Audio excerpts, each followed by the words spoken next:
तो भाइयों, आज मैं डिस्कस करने वाला हूँ कि अगर आप पुरानी नैनो लेना चाहते हो तो क्या क्या और किस किस चीज़ों का ध्यान रखना पड़ता है। तो ये वीडियो थोड़ी लंबी होने वाली है, तो थोड़ा आराम से बैठ के देखिएगा, क्योंकि मेरे पास बहुत सारे क्वेश्चंस आते हैं। भाइयों को पुरानी नैनो चाहिए तो उसमें क्या देखूँ, कितने किलोमीटर चले हैं, कौन सी लूँ नहीं लूँ। तो मैं ना गाड़ी के कुछ मेन मेन पॉइंट्स बताऊँगा जो मुझे लेने के बाद पता चले, क्योंकि लेते टाइम मैंने चेक नहीं करे थे, लेकिन जो आपको चेक करने चाहिए। तो चलो मैं एक एक करके दिखाता हूँ। तो भाई देखो, सबसे पहले तो यार मैं बोनेट के अंदर का दिखाता हूँ, क्योंकि मेन सबसे ज़्यादा इशू ना इसकी रस्टिंग का होता है। तो नैनो पुरानी यार 10-10 साल हो जाती है, तो रस्टिंग तो देखो कॉमन सी बात है, लगेगी। तो आपको रस्टिंग का कहाँ का ध्यान रखना है मैं वो बताता हूँ। बोनेट मैंने खोल लिया है, मैं अभी खोलना पड़ेगा मेरे को, शायद लॉक हो गया है। तो मैं इसको खोल लेता हूँ एक बार। तो बोनेट खोलने के बाद फिर मैं आपको दिखाता हूँ। भाई देखो, अगर रस्टिंग चेक कर रही है ना, तो भाई बोनट खोल के सबसे पहले देखो, ये रस्टिंग से ही आपको चेक करनी है पुरानी नैनो लेने से पहले। देखो जैसे मेरी यार इसमें देखो रस्टिंग लगी पड़ी है, तो ना अब इसमें मुझे पत्तियों का काम कराना ही पड़ेगा खराद वाले से ना। तो ये सब रस्टिंग है। और देखो मेन जो इसकी चेसी में रस्टिंग लगती है ना, ये अब ये धीरे धीरे और गलने लगेगी। तो हमें ना इस चीज़ का ध्यान रखना है कि जब भी आप नैनो लो ना, तो इसके यार ये जैसे ये स्टेपनी है, तो स्टेपनी खोल के पीछे देखो कितनी रस्टिंग लगी है नहीं लगी। तो यहाँ पे जैसे मेरे देखो यहाँ मेन रस्टिंग लगी पड़ी है, तो ये अभी तो चल रही है जितनी चल रही है। ये देखो, तो मैं दिखा रहा हूँ आपको, अभी तो चल रही है जितनी चल रही है, लेकिन आगे चल के ना ये दिक्कतें देंगी, क्योंकि ये टूटने को हो गया है। तो अब मुझे यहाँ पे पत्ती लगवा के दोबारा ना वेल्डिंग का काम करवाना ही पड़ेगा, अगर मुझे इसको पूरी भाई 15 साल चलानी है तो। और जो भाई इनसाइड रस्टिंग्स होती है ना, जैसे कि देखो मैं दिखाता हूँ आपको। जैसे मैंने गेट खोला, देखो तो ये कि यहाँ रस्टिंग लगी हो रही है। ये देखो, थोड़ा ना पास से दिखाता हूँ आपको। ये देखो, ये रस्टिंग लग रही है। तो यार इसको देखना पड़ता है। ये रबड़े जो है ना, ये हटा के भी आप देख सकते हो। तो कई लोग रबड़ नहीं हटाने देते, लेकिन आप यार इनसाइड ना ये देखो रस्टिंग लगी रहती है। जैसे मैं पीछे के गेट पे आपको दिखाता हूँ। पीछे के गेट पे ये देखो, आपको ना ये कॉर्नर सारे चेक करने हैं, कॉर्नर चेक करने हैं। और जब आप नीचे आओगे ना, तो ये देखो आपको रस्टिंग दिखेगी। तो आपको ध्यान रखना है इस चीज़ का ना। तो भाई अगले पॉइंट की बात करूँ तो देखो, अगला मेन पॉइंट आता है देखो पेंट का। जो इसकी पेंट की क्वालिटी है ना, अगर आप पुरानी 9-10 साल पुरानी नैनो ले रहे हो, तो यार उसकी पेंट क्वालिटी ना, जाहिर सी बात है आपको ना ऑलरेडी काम करा हुआ ही मिलेगा। ओरिजिनल पेंट बहुत कम नैनो में आपको मिलेगा। जैसे यार देखो, ये मेरी वाली नैनो है, इसमें ऑलरेडी बंदे ने ना बहुत काम करवा रखा है, जिसके पास भी ये थी। क्योंकि मेरा नैनो भाई 4th हैंड नैनो है, इसका मैं 4th ओनर हूँ। तो इसकी पेंटिंग्स पे ज़रूर ध्यान देना।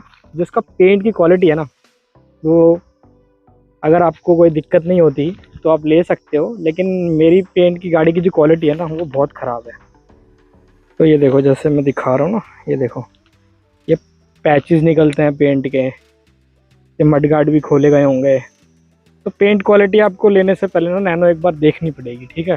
तो इस चीज़ का ज़रूर ध्यान रखना। तो भाई नेक्स्ट पॉइंट, अब मैं इसके ना टायरों की बात करूँगा। तो जब भी आप गाड़ी लो ना भाई, तो नैनो के सारे टायर चेक करना।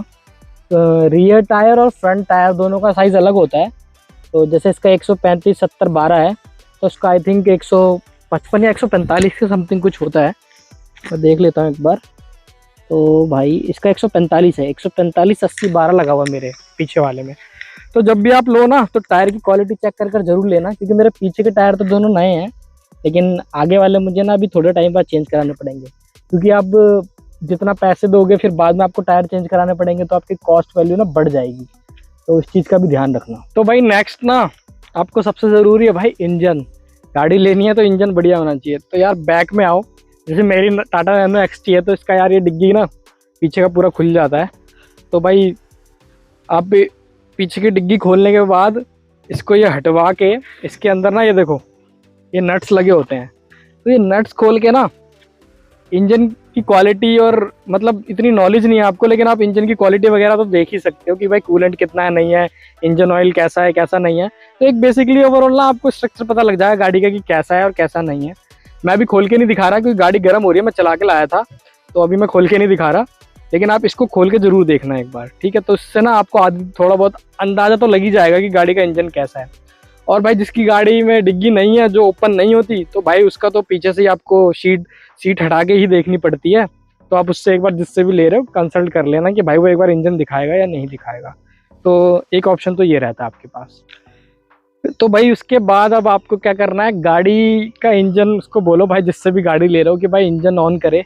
मैं भी आपको ऑन करके दिखाता हूँ। जैसे कि देखो मैंने ऑन किया, तो जो मैंने जब गाड़ी ली थी ना भाई, तो यार एक सेल्फ में गाड़ी स्टार्ट हो रही थी। ये देखो एक सेल्फ में मेरी गाड़ी स्टार्ट हो रही है। तो उसके बाद आपको साइलेंसर से ना ये देखना है कि भाई इसकी गाड़ी की जो साउंड है ना वो ज़्यादा तो नहीं आ रही और कोई काला धुआं वगैरह तो नहीं आ रहा ना।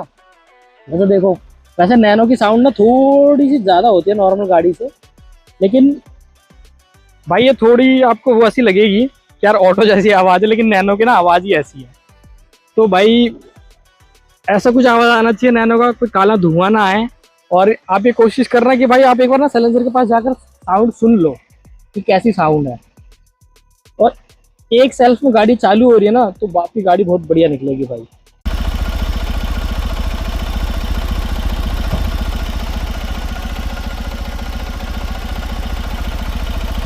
तो भाई देखो अभी मैं गाड़ी में बैठ गया हूँ। तो जब भी आप बैठोगे ना भाई, तो सबसे पहले ना गाड़ी की ना हेडलाइट चेक करना, हेडलाइट काम कर रही है नहीं कर रही, ठीक है। और हेडलाइट चेक करने के बाद फिर इंडिकेटर चेक करना, दोनों इंडिकेटर चेक करना, और उसके बाद हॉर्न। ये तो मतलब नॉर्मल चीज़ें हैं, लेकिन मैंने फिर भी बता दिया आपको, ये ज़रूर चेक करना है ना। और एक ये वाइपर है, वाइपर ज़रूर चेक कर लेना, क्योंकि कई हो गया यार वाइपर की कंडीशन ना बहुत ख़राब होती है। मेरे वाले की भी ख़राब थी, मैंने चेंज करी है। अब ये देखो अभी बढ़िया चल रही है और पानी वानी भी सही चलता है। देखो तो इन सब चीज़ों को, छोटी मोटी चीज़ें हैं लेकिन भाई ध्यान रखनी पड़ती है भाई। तो भाई देखो नेक्स्ट पॉइंट ये है कि अभी मैंने देखो गाड़ी ऑन नहीं करी है, तो ये लाइट्स आ रही है ना जितनी बैटरी की, इंजन ऑयल की। तो अब जब भी गाड़ी लो ना, तो इंजन स्टार्ट करते ना ये सारी लाइटें चली जानी चाहिए। इसका मतलब है कि आपकी गाड़ी में कोई इशू नहीं है ऐसा। तो अभी मैं इंजन ऑन कर रहा हूँ, देखो सारी लाइटें चली जाएंगी। देखो मैंने इंजन ऑन करा, ये देखो सारी लाइटें चली गई। तो अब जो भी है तेल का आ रहा है और ये हाई एंड कूल का आ रहा है ना। तो इसके अलावा और भी कोई सिंबल नहीं आ रहे। तो आप जब भी नैनो लो ना, तो इस चीज़ का ध्यान रखना कि भाई ऐसा कोई भी सिंबल ना आ रहा हो। तो भाई देखो अब सबसे जो मेन पॉइंट है ना नैनो लेने का, इसका एसी बड़ा तगड़ा होता है। देखो मैंने अभी एसी ऑन कर दिया है। तो जब भी यार पुरानी नैनो लेने जा रहे हो ना, तो उसका एसी जरूर चेक करना कि उसका एसी बढ़िया हो, क्योंकि वो कूल हाई करना चाहिए। लेकिन बहुत सारे लोगों के एसी में ना यार, एसी में दिक्कत आ रही होती है क्योंकि कूलिंग कॉइल वगैरह खराब हो जाती है। 10 साल पुरानी गाड़ी है, तो जब भी आप लोग एसी एक बार जरूर चेक करें। लेकिन नैनो का एसी होता बड़ा तगड़ा है, ठीक है। तो मैंने भी एसी चला रखा है, देखो फुल पे कर रखा है और ये बढ़िया चिल्ड कर रहा है। तो जब भी लो एसी का जरूर ध्यान रखो, क्योंकि अगर उसमें एसी के उसमें कुछ भी खराबी आई ना, तो नाना करके भी 3 से 4 हज़ार रुपया खर्चा हो ही जाता है।